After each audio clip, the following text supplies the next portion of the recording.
National Weather Service in the Quad Cities has issued a severe thunderstorm warning for southeastern Joe Davies County in northwestern Illinois, Carroll County in northwestern Illinois, southwestern Stevenson County in northwestern Illinois, southeastern Jackson County in east central Iowa, until 8 p.m.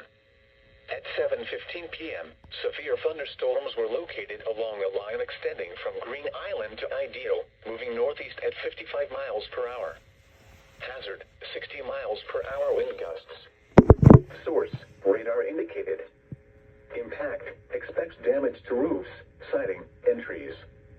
Locations impacted include Freeport, Mount Carroll, Savannah, Lanark, Pearl City, Cheyenne, Cibola, Chadwick, Massbuck, Argo, Fay, Lauren, Thompson, Mississippi Palisades State Park, Wacker, Ideal, Cedar Hill, South Cibola Lake Park, Willow, Bolton, and Elmville.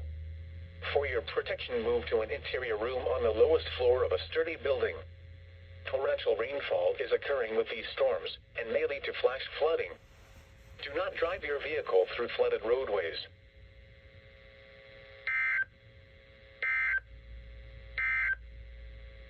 This is no